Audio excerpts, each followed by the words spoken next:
In this podcast episode, we want to introduce you to our BCEN friend, Scott DeBoer. Michael Dexter and Mark Eggers talk with Scott about his healthcare career and specifically his focus on pediatrics.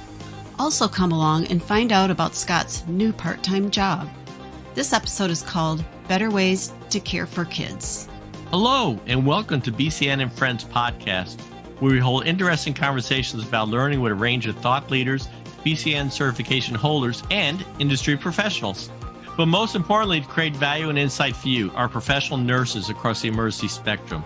We hope you find our discussions interesting, informative, sometimes funny, sometimes serious, but always valuable. I'm Mark Eggers, Manager of Education Technology Services at BCEN, and one of your hosts for today. And I'm joined by my co-host, Michael Dexter, Director of Professional Development at BCEN. Hi, Michael. Hey, Mark. Great to be with you again. Thank you. In this episode of BCEN and Friends, we have Scott DeBoer. Michael, would you please tell us about our BCEN and Friends, Scott? Yeah, I would be happy to. Scott DeBoer is a dynamic seminar leader with over 30 years of emergency, critical care, and flight nursing experience. After 25 years of flight nursing at the University of Chicago, Scott is now the primary seminar leader for Pedi-Ed-Trics, a company dedicated to teaching better ways to care for kids. Scott holds a master's degree in emergency critical care nursing, as well as the CPEN certification, and has had the CEN, CFRN, and CCRN certifications, now retired. He has been published over 150 times in journals around the world and has been the recipient of a number of professional healthcare awards. Scott is also a husband and father and a cancer survivor. If you happen to travel, you may run into him playing paramedic at a popular Orlando tourist destination.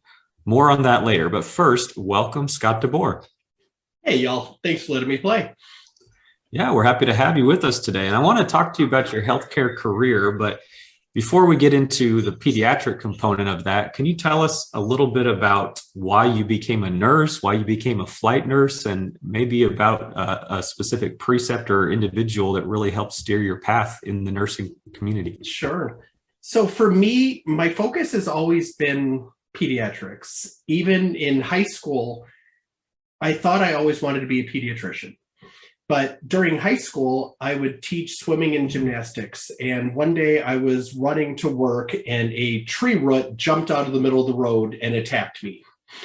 And the moral of the story was I broke my ankle in a couple places, went to the ER, and then throughout high school, I broke my ankle 4 more times and spent way too much time in the emergency room. And as fate would have it, thinking I wanted to become a pediatrician, having spent all this time in the ER, I wound up liking what the ER nurses did a whole lot more than what the ER docs did. So literally because of that weird thing, I said, I really liked what the ER nurses were doing. They came in, they were helpful. I got to look at the other cubicles and see what was going on. And it seemed, for lack of a better term, relatively exciting. And I'm like, you know what, this is probably going to be a cool fit. So happily jumped from there, went to nursing school. And since then, I've always been focused on ER and flight. Like many ER and flight nurses, admittedly, my attention span is that of a doorknob. And therefore, I learned when I worked in the ICU, which was an amazing place to start because you didn't have physicians with you 24 hours a day and not teaching hospitals. So you had to actually learn how to look at your patient. And you had to be able to call the doc and say, you know, this is what I'm seeing, what's going on. What do you think we already need? You know, what do we need to do? But admittedly, I quickly learned that I only liked taking care of people when they were really sick. And when they were still there 2 weeks later, it just wasn't a good fit for me. So I happily jumped to the ER and I'm like, oh, this is better. I've only got people for a couple hours. And I'm like, no, that's too long. So then I happily went ahead and jumped to flight. And I'm like, oh, this is perfect. Because they were all really sick. I had them for short periods of time. And I'm like, I've absolutely found my niche. And I was blessed being able to play flight nurse up in Chicago for 25 or so years. And so as a flight nurse in Chicago, were you primarily caring for pediatric patients, or was it a mixture of adult and peds, or what did that role entail?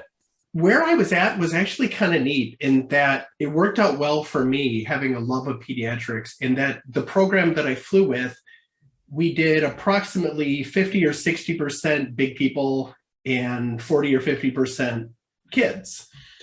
So it worked out really well, and then I got to go ahead and take care of adults, but I learned that I very much preferred and was much happier taking care of little people.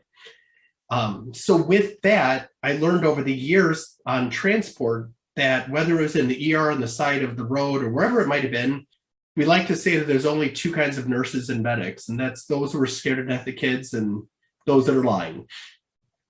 There just wasn't a whole lot of in between outside of the big kids hospitals that only did kids.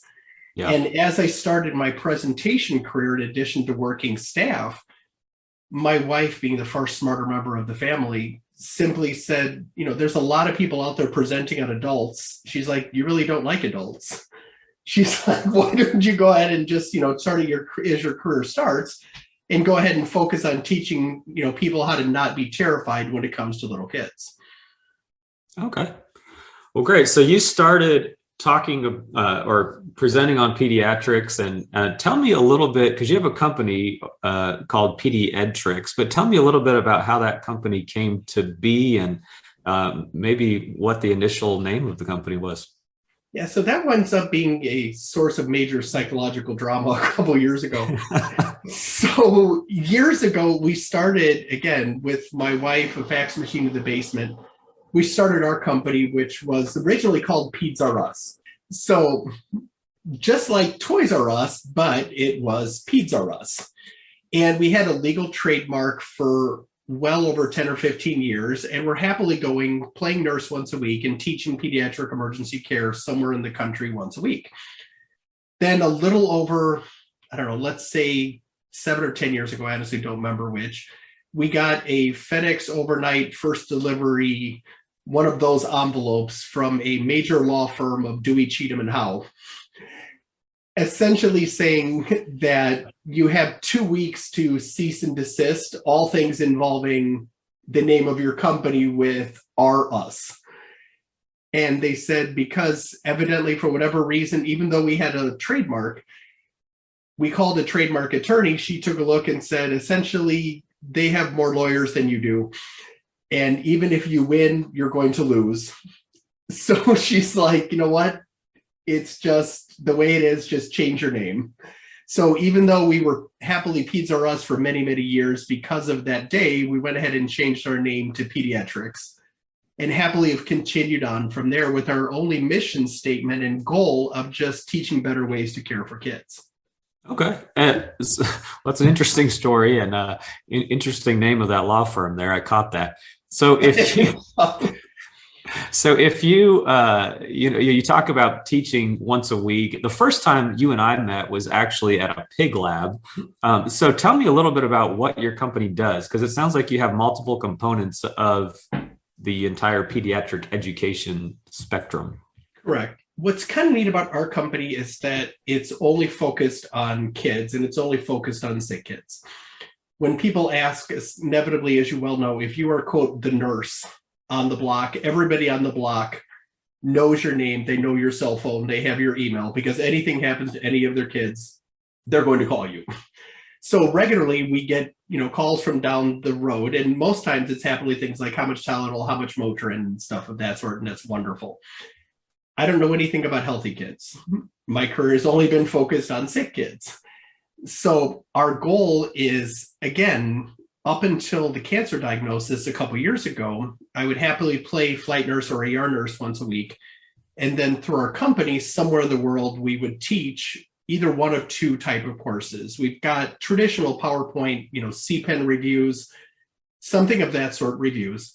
And then as you described, for years, we've got, and I'm biased, of course, having worked with my wife and others to create the course, but we've got our pediatric playtime course, which was an all-day, all-hands-on pig lab. And the pigs, most importantly, they're not killed for the purpose of our lab. They're a byproduct, literally, of Johnsonville sausage. So the same people that make the really cool Cajun brats and stuff of that sort is where we get our pig parts from. Okay. And it worked out really well. A couple of years ago, we did a pig lab down in Florida here. And actually, the local fire department did a great job with PR. And they actually had the local NBC, CBS, and ABC affiliates actually came Wow. to the pig lab. It was like, oh my gosh. I mean, literally, we had 3 news crews there, going ahead and getting video coverage. And as they were interviewing my wife as part of the faculty, they actually had on one of the affiliates the tagline, "Pediatric company uses dog food to help save children's lives." Like, that is brilliant.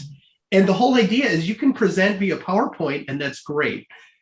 But if you actually, as you know from coming through our labs, if you actually get the chance to actually hold a heart or a lung in your hands and actually hook a lung up to a ventilator and see what PEEP actually does, as an educator, there's absolutely no feeling in the world like looking and seeing when the light bulb goes off in somebody's eyes. And we've had ICU nurses who've been ICU nurses since dirt, who have come to our lab and they just get that look and they're like, that's what this really does. They're like, I've had thousands of patients on ventilators, but I never really understood what X, Y, or Z actually did until you were actually able to see it, hold it. And for our perspective, that just makes it all worth it. Well, great. So you've been talking about the pediatric education, and you also mentioned your company changing from PedsRS to Pedi-Ed-Trics. And another component of what you do, I know, is legal and talking. And it wasn't just the legal related to your company name, but actually medical legal. So can you tell me, like, how did you go from loving pediatric education, flying on the helicopter, to getting involved in the legal side of nursing care? Yeah, that's actually, it's really, now it's fun. When I first started doing medical legal consulting, it was not fun by any means. The way that I personally got into it is during my last semester of grad school, they had a day when former alumni came in and essentially came in and just said, you know what, here's what I'm doing with my graduate degree. And one of the people who came in worked for a law firm as a medical legal consultant. And she just simply said, you know what, if anybody's interested, please just send me a copy of your resume or your CV. And if we have a case that involves your particular specialty, we can see if it's a good fit. So a week or two later, she called me up and said, we have an ER case, and would you like to do it? And I'm like, oh my gosh, this is exciting. Sure. Having no idea what I was getting myself into. So in the medical legal world, there's absolutely no way to describe your first couple of depositions or going to court. Yes. In that I thought I was prepared until I saw how well the attorney on the other side was prepared.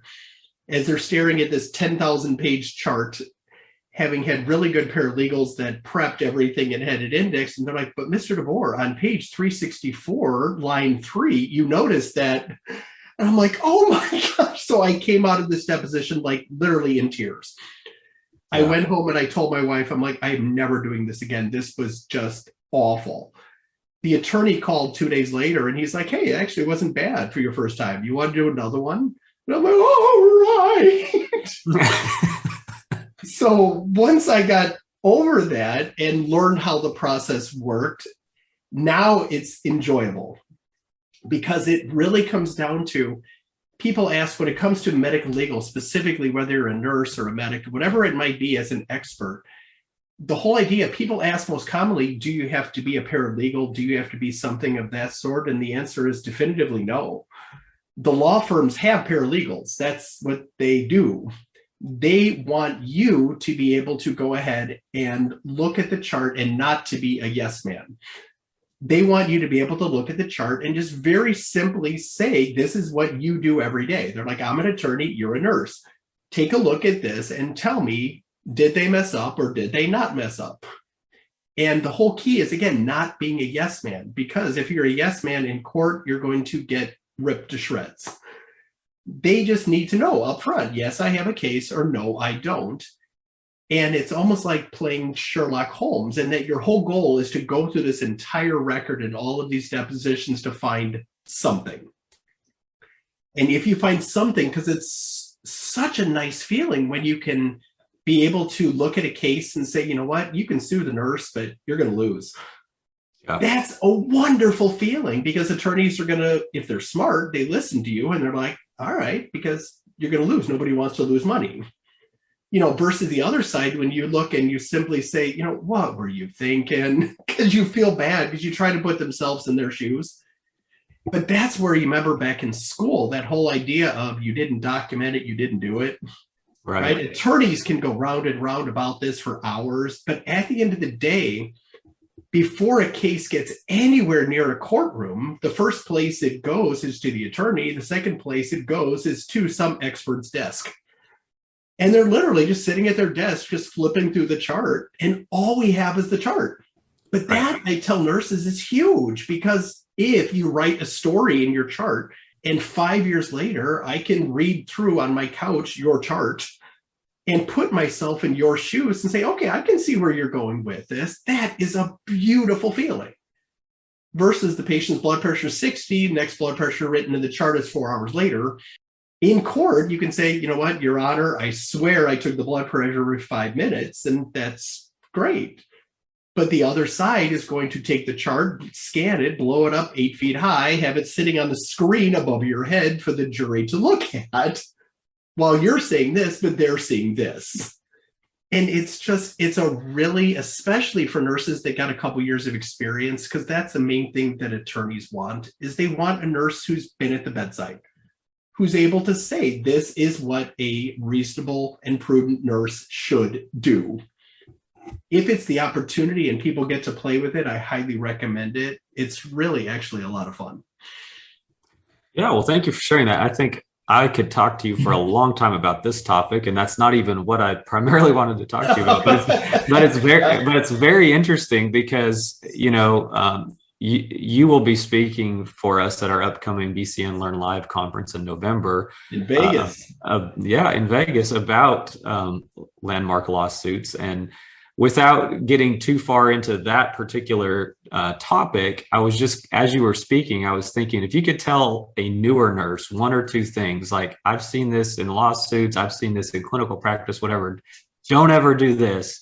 What would be something, we talk about, like, always use waveform capnography for transfer of patients. So what would be maybe a couple tips that you have for somebody that you've seen from the legal perspective? And then I want to jump back to the actual pediatric care perspective. No worries. So the biggest thing that I've come across are, number one, again, remember your only purpose of charting. Because I love being a nurse. I hate charting. I've never met a nurse who enjoys charting. Yeah. But charting, again, from a legal perspective, is huge because that's all they have. So again, when it comes to charting new nurses, experienced nurses, if you can take a minute and literally just think 4 years down the road, if somebody is reading this, because you're not going to remember this patient. And as an expert, I certainly know nothing about this patient. So going ahead and writing a story to the best of your ability is huge. Number two, remember whatever protocols, policies, procedures, whatever you want to call them, remember that you actually should have an idea as to what your hospital policies, procedures actually are. Because when it goes to court, rest assured, both sides have a copy of them. And if there's something that they like or don't like, again, they will blow them up 8 feet high to show the jury. Right. Number three, you touched on waveform capnography. Whether it's color change, colorimetric, right, or waveform, you see the pretty wave go up and down. Either way, if you just put an endotracheal tube in somebody, or if your patient crashes for whatever reason, always absolutely verify where your tube is first. And lastly, it sounds relatively simple, something you hopefully learned prior to kindergarten, and that's called don't lie. If you screwed up and it's early on in the discovery process when they start to work this whole legal thing, being straight up and honest is huge, because Lord knows I've screwed up over the years, right? It happens to everybody, but don't lie. Because it's understandable. People are stressed. Oh my gosh, there's attorneys. It's this whole process. But if you lie, it just doesn't go well. Because rest assured, the other side will find out. And then as it progresses on, they just add more and more zeros onto the settlement. And it just makes that whole being able to defend your process just far more difficult. Okay, awesome. Well, thank you for sharing those, and appreciate the tips and the comments there. And I mentioned I wanted to get back to asking a few questions about pediatrics specifically. You have lectured countless times. You've helped write a number of books and even had some CPEN review books and different things around pediatric care. So what are you doing currently with pediatric care? Because COVID kind of threw off a lot of those in-person things. And so what's happening there, and how is your company riding the wave of all the changes lately that have happened with COVID? Sure. Happily, finally, live presentations and or skills labs are finally coming back, which we've been to a couple sites that still require, especially on the hospital side, if a course is being at a hospital, they still require you to mask up, and that's fine. Yeah. But during COVID, everything jumped to Zoom because, for lack of a better term, that was kind of your only option. And it can be done. It's just such a blessing to finally be able to come back live. So from my perspective, again, cancer kind of changed life in regards to what we're going to be able to go ahead and do in the future. But happily, again, live presentations are back. And now, instead of playing flight nurse, I happily now, as you mentioned, I get to play paramedic at a Orlando theme park, which is just I was actually going to ask you about that different way to picture where my career was going to go. Well, tell us a little bit about your paramedic role now, and if you don't mind, and how you've adjusted life based on your recent cancer treatment.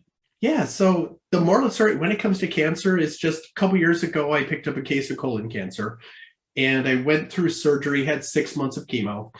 And except for coding during my last round of chemo, we happily have done really pretty well.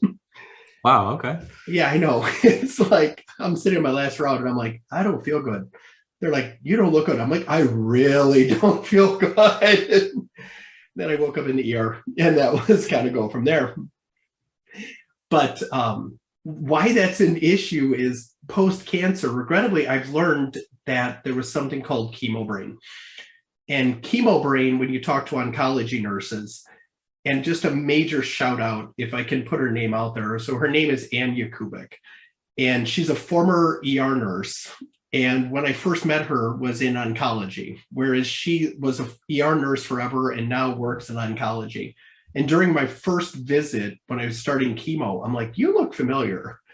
And she's like, so do you. And it wound up that she worked at an ER that I used to fly and pick patients out of. Wow. But from my perspective, Anne has simply been just an absolute godsend over the years. And then she went from ER to oncology, and it just, oh my gosh, to have a former ER nurse now as your oncology help me out through this process person. Again, just a shout out, Anne has just been an absolute godsend. But since chemo brain kicked in, for most people, it's temporary by about 6 months. In a small percentage of people, i.e. me, it's permanent. So having had all the fancy $1 million workup, what I tell people now at the beginning of my presentations is simply 95% of the time, what I mean to say is what I mean to say.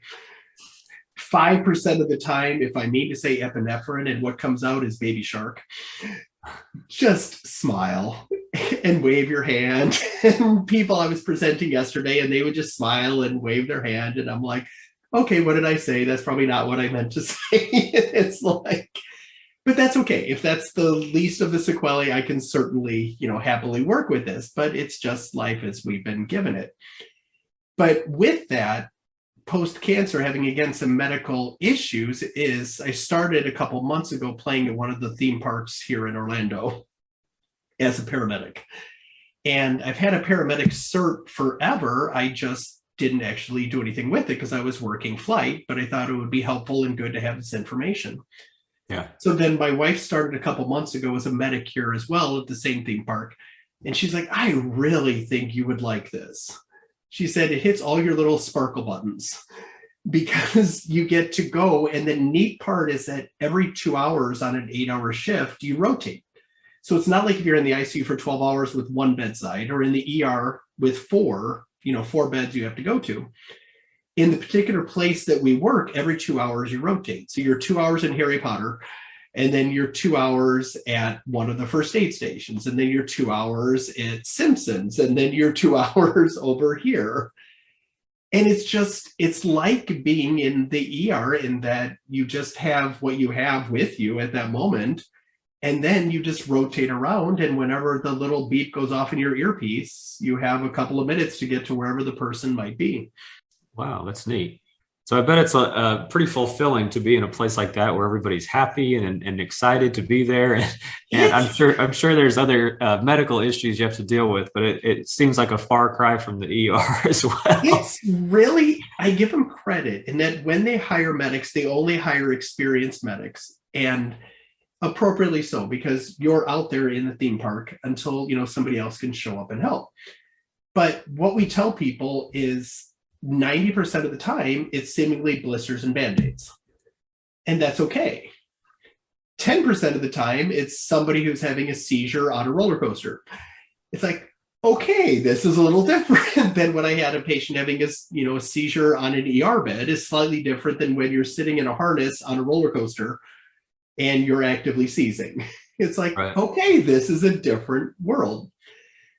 But the neatest part that I genuinely love about this new role, you mentioned everybody's happy, which is true. I mean, we're in Orlando. It's the tourist capital of the world. But at a theme park, people are happy because they're at a theme park. And it's like flight nursing revisited. Whereas when I was a new baby flight nurse, my preceptor sat me down and she said, flight nursing is simple. She said, it's 99% PR and 1% knowledge.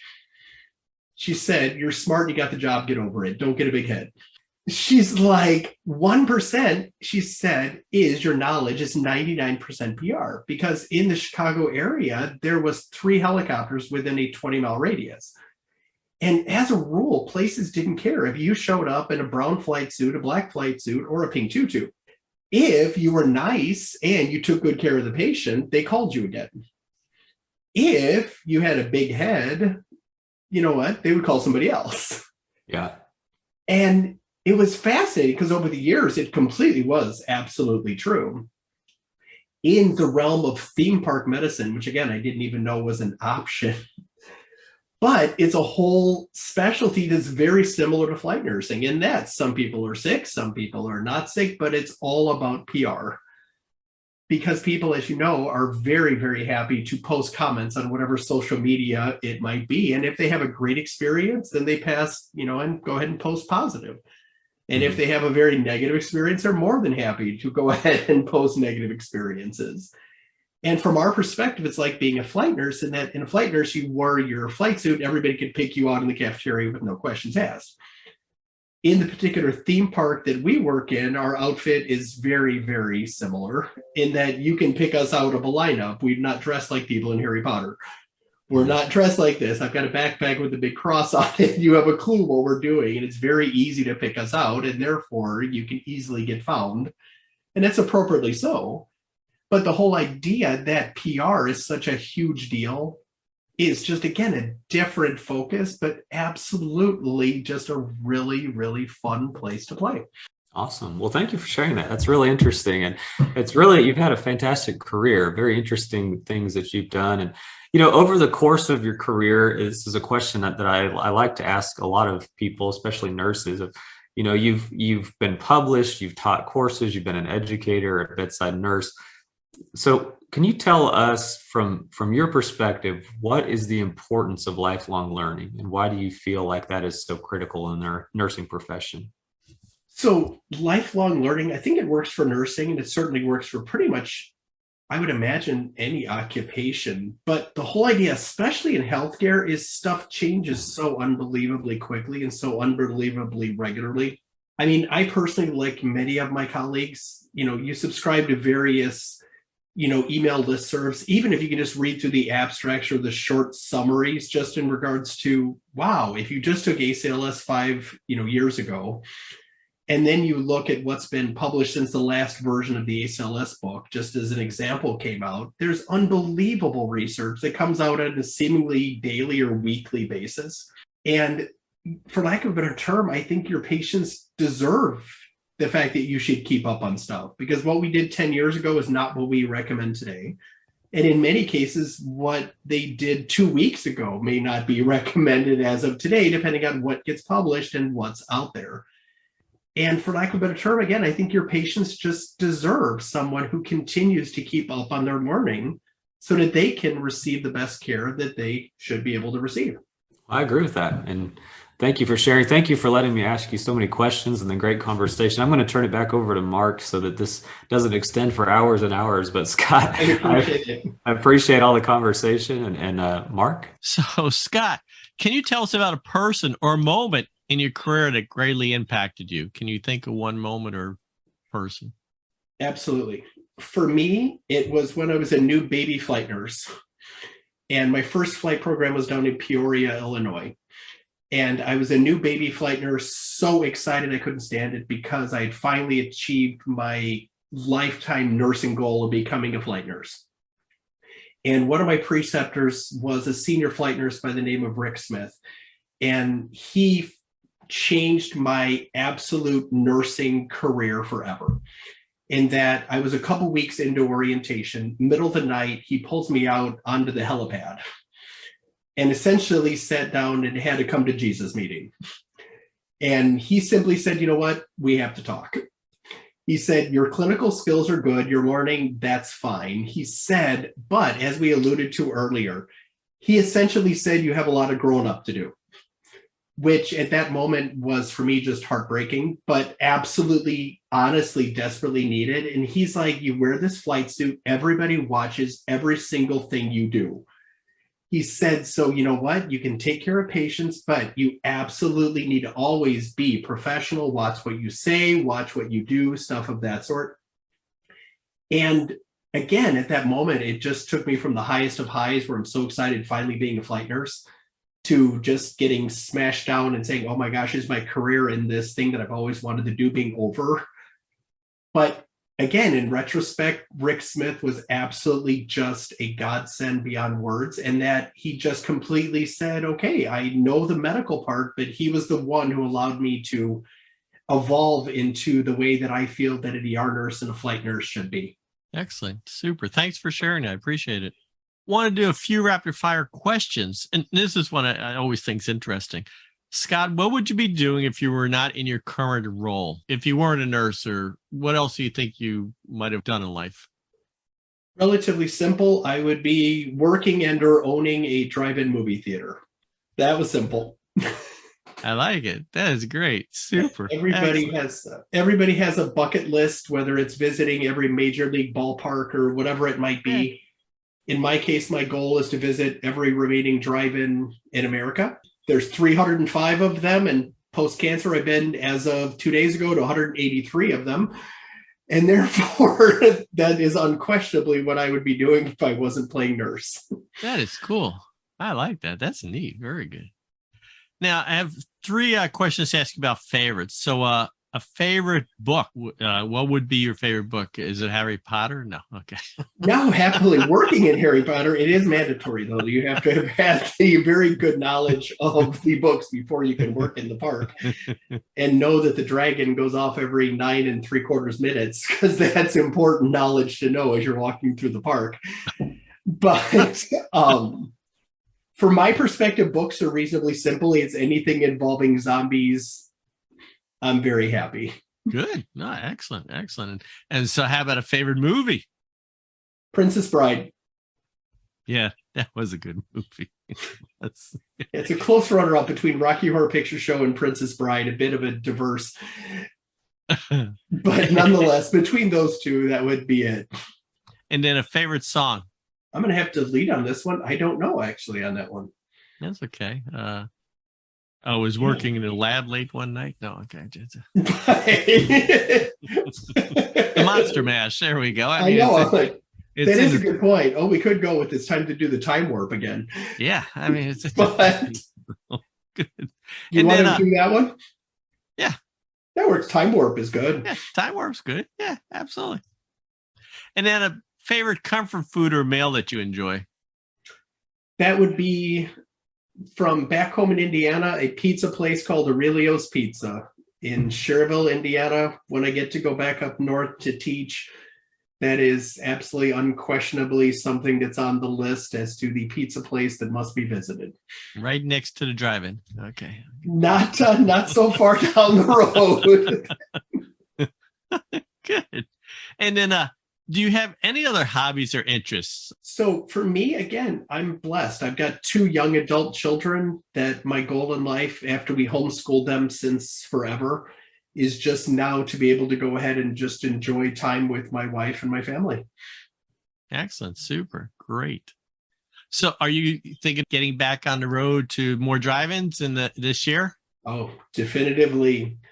It's one of the nice parts of teaching, in that there's happily children throughout the country, and there's nurses and medics that need to go ahead and have additional comfort when it comes to learning how to care for these kids. So as I look, I'm like, oh, wait a minute, there's a drive-in we haven't been to. We should find a hospital near there that we can go ahead and go teach for. Or do your presentations at the drive-in. Everybody's got to have a goal. Has not hit there yet. I've seen 2 of them that I've seen. It's interesting. They actually haven't had education, but they actually, on some of the nights off, they actually hooked up an Xbox, and they allowed kids to come in and play Fortnite or go ahead and play whatever on the 70-foot screen. Oh, neat. I'm like, okay, that's wicked cool. So someday I'll have the goal achieved of presenting at a drive-in, but Michael and I will be driving by a drive-in. It'll say, tonight, Scott DeBoer. Until then, it's going to be BCEN in Vegas, because that's pretty darn close. BCEN in Vegas. I love it. Okay. So, Scott, as far as if the audience wants to follow you online or social media and that, Pedi-Ed.com, right? That's perfect. Okay. And I'm looking at that right now for everybody, and there's a lot of neat information out here. So I highly recommend everybody go out there and take a look at it. And I'll put it in the notes too. So if you didn't hear it on here, you'll see it in the notes. And Facebook, you're on Facebook too, I understand? My wife is. I'm not on the Facebook. I'm not that technically savvy, but my wife and my daughter and my children happily are, and they manage that part. Gotcha. Excellent. Well, good. Great.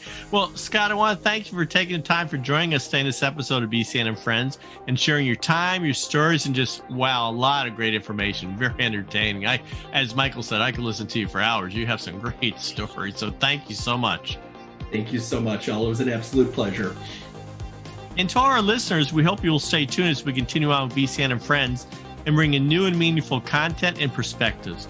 If you have a suggestion for an episode, please email us at bcn@bcn.org.